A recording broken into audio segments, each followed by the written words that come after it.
Notre planète pourrait être au bord d'une nouvelle guerre mondiale. En tant que civil, vous avez l'impression que la seule chose que vous pourriez faire est d'attendre des informations sur ce qui va se passer. C'est alors que vous voyez une énorme explosion au loin. Toute votre maison commence à trembler. Les premières attaques sont en cours. Et comme il n'existe pas de plan gouvernemental sur les moyens de rester en sécurité, votre destin est entre vos mains. Voici comment survivre à la Troisième Guerre mondiale. Les relations internationales sont assez tendues en ce moment, et l'idée d'une guerre mondiale n'est pas farfelue. Certains pays comme la Suède, l'Allemagne et la Lituanie apprennent même à leurs citoyens à se préparer à des offensives militaires potentielles. Alors, devriez-vous aussi commencer à vous préparer? Que faire si votre ville natale devient une zone de guerre? Comment pourriez-vous y échapper? Et où serait-il prudent d'aller? Voici quelques conseils pour vous aider à survivre. Numéro 1. Préparez-vous au désastre. Certaines personnes peuvent penser que vous êtes fou, mais il n'est jamais trop tôt pour anticiper l'état d'urgence. Vous aurez besoin d'un kit de survie. Il n'est pas nécessaire qu'il soit trop compliqué. Il suffit de disposer de quelques fournitures de base dans un sac ou un récipient facile à transporter. Vous devez avoir de l'eau, des aliments non périssables, une trousse de premiers soins, les médicaments essentiels et des outils à multiples emplois. Une fois que vous avez constitué votre kit, commencez à élaborer un plan d'urgence.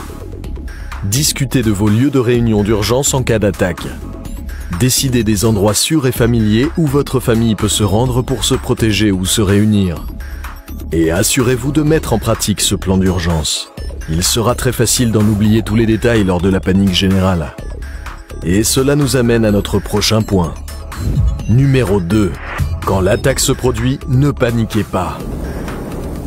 Oui, c'est plus facile à dire qu'à faire. Mais en cas de crise, il est crucial de se concentrer et de prendre des décisions basées sur votre logique et non sur vos émotions.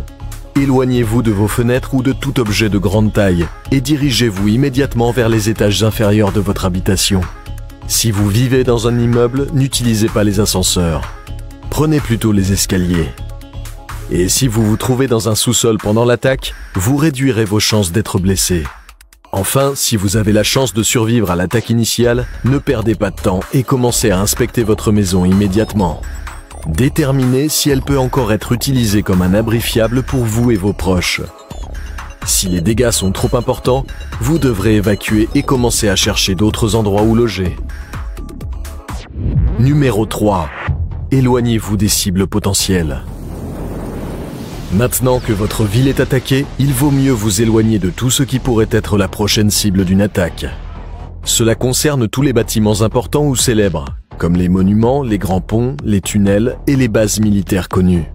Vous devrez prendre la route rapidement, car ce n'est qu'une question de temps avant que le chaos ne s'installe dans les rues. Munissez-vous d'une carte détaillée pour trouver des itinéraires alternatifs hors de la ville avec moins de trafic lors de l'évacuation. Les applications GPS pour téléphone sont également intéressantes, mais vous ne saurez pas combien de temps vous pourrez compter sur le réseau téléphonique. Numéro 4. Trouvez un abri. Pour avoir les meilleures chances de survie, vous devrez vous installer loin des combats. Il peut s'agir d'une maison de quartier, d'un hôpital, d'un centre commercial ou du domicile d'un ami. En fait, vous devrez rechercher un endroit où il y a encore l'eau courante, l'électricité et le chauffage. N'oubliez pas que les réseaux électriques peuvent s'effondrer à tout moment, à la suite d'un attentat à la bombe ou même d'une cyberattaque. Vous voudrez donc probablement trouver un endroit qui dispose également d'un générateur à combustible ou à énergie solaire, juste au cas où. Numéro 5. Préparez-vous à la guerre nucléaire. Si une guerre mondiale éclate à notre époque, des armes nucléaires seront probablement utilisées. Et ça complique vraiment le bon déroulement de votre plan d'urgence. Si vous êtes témoin d'une explosion nucléaire, la première chose à faire est de vous mettre derrière une barrière au cas où l'onde de choc viendrait vers vous. Ensuite, vous devrez rapidement trouver un abri fermé. Vous n'avez que 15 à 20 minutes avant que les retombées nucléaires ne commencent à redescendre sur Terre. Alors couvrez-vous la bouche et le nez avec un chiffon et fermez les yeux. Oui, cela peut rendre plus difficile la recherche d'un abri, mais cela vous protégera des éventuelles retombées nucléaires. Essayez de vous rendre à l'intérieur d'un bâtiment ou dans un endroit où vous pourriez être protégé par du béton épais, et idéalement sous terre. Une fois que vous avez trouvé un abri, assurez-vous d'enlever votre couche de vêtements extérieure et votre couvre-bouche. Scellez-les dans un sac en plastique et nettoyez-les dès que possible. Puis mettez-vous à l'aise. Vous voudrez rester dans votre abri pendant au moins une journée pour vous assurer que les dangers des radiations disparaissent. Grâce à ces conseils, vous devriez pouvoir rester à l'abri jusqu'à ce que tout se calme. Maintenant, tout ce dont vous devez vous soucier est de maintenir une bonne santé mentale pendant que vous attendez seul dans votre abri. Mais rassurez-vous, nous avons la vidéo qu'il vous faut pour vous aider à vous en sortir sur comment survivre.